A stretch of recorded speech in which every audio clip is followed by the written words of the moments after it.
Off the Shelf.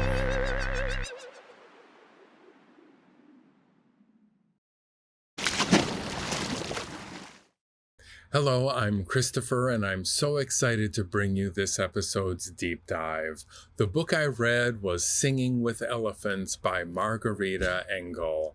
This is a special book because it's a book in verse, so each page is a different little poem, and all the pages connect to make one big story. So in the book, Oriole is an 11-year-old girl, and she was born in Cuba and now lives in California.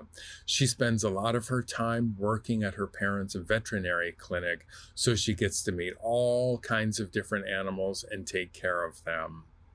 Now, Oriole sometimes has trouble fitting in at school. She gets teased because her English isn't quite perfect. She's from another place. She was born in Cuba. And also, kids make fun of her for working at her parents' vet clinic. Now, two big things happen that change Oriole's life. First, a famous poet moves into town and spends a lot of time with Oriole and helps her find her voice. And she learns that she can write poetry too. Now, at first, Oriole doesn't realize who the famous poet is, but it turns out to be Gabriela Mistral, who is a real person that the author wrote into the story. The second thing that really changes Oriole's life is a pregnant elephant comes to the clinic and gives birth to twins. So it's a wonderful event, but a famous Hollywood star comes and takes one of the twins and wants to train it for a movie. Oriole decides that that's not just, and she uses her newfound voice to fight for what she believes in. So I love this book so much. It's a really quick read. It's really heartwarming and inspirational, and I loved learning about Gabriela Mistral. I'd like to read one page, if I could, just to give you an idea of the poetry in here. And it's called Conversation with a Librarian. Me. If you met a famous poet, would you be embarrassed to show her your first drafts? Her. No, of course not. Writing takes practice, just like any other art. Can you imagine a ballet dancer who goes on stage without any rehearsals? She would probably trip and fall. Me. I can imagine anything when I'm writing poetry. Her. Maybe someday your poems will sit on these shelves and I'll be the first to help someone find them. I light up inside. So this was a delight, and I'm so happy to recommend it. Singing with Elephants by Margarita Engel.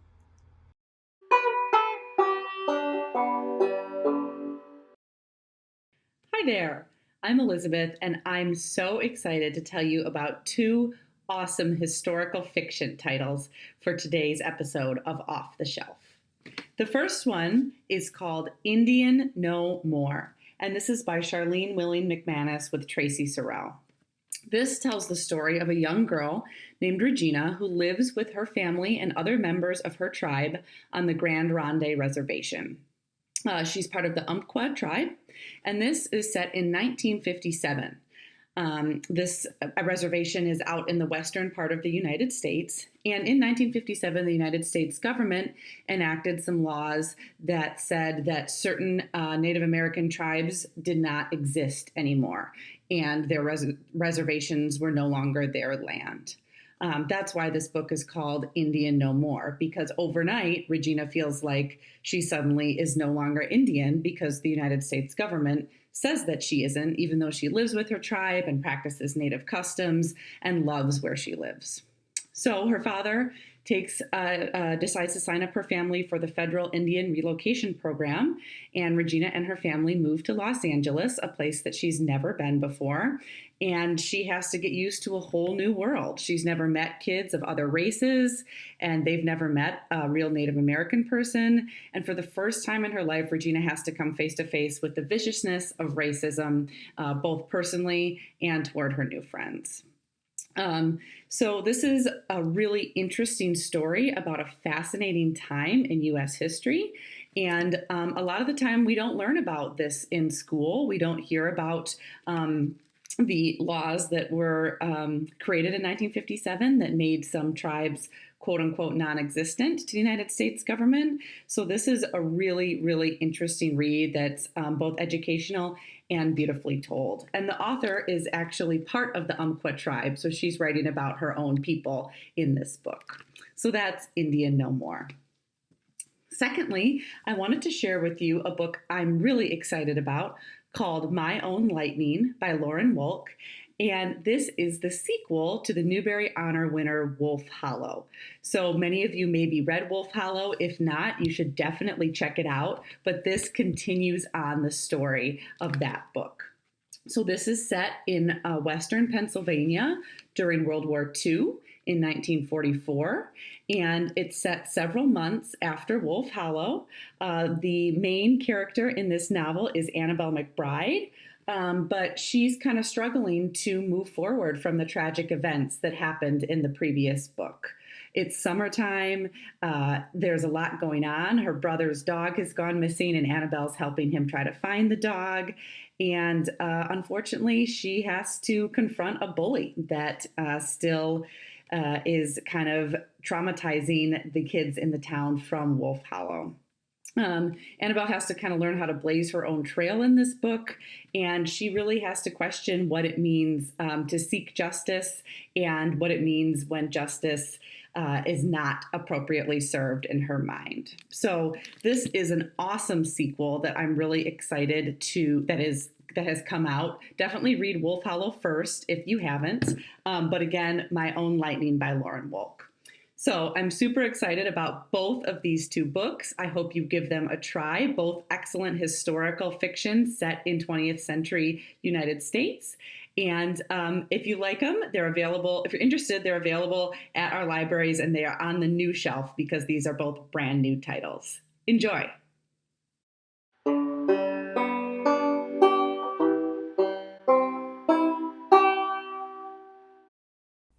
Hi everyone, I'm Alex, and I'm going to share with you some of the best new nonfiction that we have here at the library.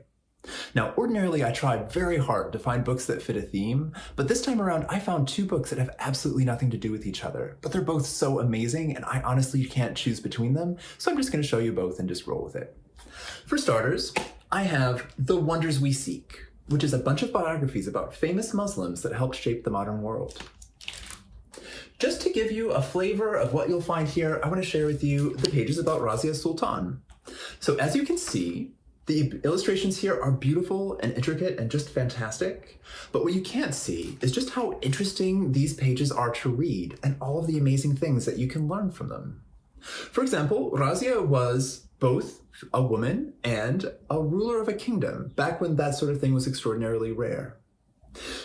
Now, she was such a good ruler that when it came time for her father to die, he chose her to be his successor over her brother, which was just unheard of, and the people at the court did not like this at all. She had a lot of struggles, but she did in fact end up showing people that she was exactly the right person for the job, and these pages are just such an interesting read. The very next person in this book is Roomie, who was both a Sufi and a poet, and has been inspiring people for generations, and his story is extremely interesting too. Or you could flip over and learn about Zheng He, who was famous for being an agent of the Emperor of China and for traveling all over the world. Now, Zheng He was probably born on the periphery of China, but he made his way to the capital, he impressed the emperor, and he was given an enormous fleet and sailed around the world collecting treasures for the emperor himself. In an age where most people didn't travel far from where they were born, this man made it from the very edge of China to the very center, and was then given a fleet and sailed as far as India, probably as far as the Arabian Peninsula, and we suspect he made it all the way to Africa too. Next up, I have a sad story, but a really interesting one and an important one too.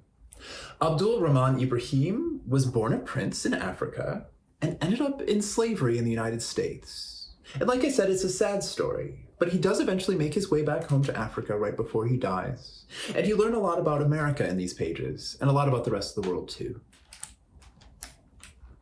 Skipping even further ahead, you could learn about Muhammad Ali, who you've certainly heard of and probably know a lot about already, but you could learn even more about one of the most famous Americans in our history. Or skipping all the way almost to the very back, you could learn about Malala Yousafzai, who is an activist and is absolutely famous for being extraordinarily brave and for pioneering and pushing for the rights of women to be educated. Next, I have the Atlas of Scotland. Now, if you've seen any of our other videos, you've probably already realized that I am just a total sucker for an illustrated atlas, and this book is no exception. From the very first page, this thing is just absolutely covered in adorable, beautifully illustrated little bits and baubles. Right at the beginning, you could learn some very fun facts about Scotland. You could learn about their national animal. Spoiler, it's a unicorn. You could learn about their national flower, or the history of their flag, or you could learn about all of the many languages that are spoken in Scotland. As the book goes on, though, it gets more specific about particular places. Like you could learn about the trolls of Shetland, or you could skip ahead and learn about the amazing things on the Orkney Islands. For example, there is an absolutely ancient little village there. And apparently, absolutely everything, and I mean everything there, was built out of stone. So if you were living there 5,000 years ago, you would sleep on a stone bed. You would get in and out through a stone door that opened and closed, and even the cupboards were made of stone. Or there are other fun facts too. Like when you make it all the way to the Central Highlands, you could learn about our good friend, the Loch Ness Monster. A little bit of factoids about him right there, and you can learn about Loch Ness itself. Apparently, it is so deep that you could stack 3 big bends top to bottom, and it holds more fresh water than all of the other lakes in England and Wales put together. Or you could learn about Southwest Scotland and the poet Robert Burns. He is most famous for Old Lang Syne, which is the song that we sing on New Year's. Or I say we sing, we all know the tune, but if you're watching this in America, you already know that most of us don't know the words. So he's an extremely famous poet, but he was apparently also a little bit of a graffiti artist back in his day. He was apparently notorious for going around town with a diamond ring and using it to scratch things on the windows around town. And apparently there's still a house in Dumfries where you can see where he etched his name into the window, which I think is absolutely ridiculous and naughty, but also kind of fun. And then skipping to the very back, you could learn all kinds of fun things from the glossary. For example, if you're ever wondering what a Scottish person means when they say words like ben or bra or coo or dune or firth, it's all right here for you with some fun illustrations too. All right, that's all I have for you this time. Thank you so much. Hi, everybody. Elizabeth here to do this week's wrap up. Wow, we talked about some really cool books in today's episode. I was so excited that Christopher talked about Singing with Elephants. That's a book that I almost wanted to talk about, and I'm so glad he did. I love that it's written in poetry, and it tells such a fascinating story about a girl finding her voice and working with her parents at the veterinary clinic. I love that book. I really recommend that you give it a shot. And Alex shared nonfiction titles with us. I am so excited about the book about biographies of famous Muslims, The Wonders That We Seek. The illustrations are just so beautiful, and it's such a great opportunity to learn about a lot of people that maybe we haven't heard of before. And I have to admit, I need to check out the Scotland Atlas myself. I've always wanted to go to Scotland, and I love the different details that Alex showed us in that book. I couldn't believe when I found out that their national animal is a unicorn, and I'm just so excited to read more in that atlas about the different parts of Scotland. And I, of course, talked about a couple new historical fiction books that I'm really excited about, Indian No More, and the one that I have here, My Own Lightning. So you might want to give those a try if historical fiction appeals to you. Thanks for listening, and tune in next month for our next episode of Off the Shelf.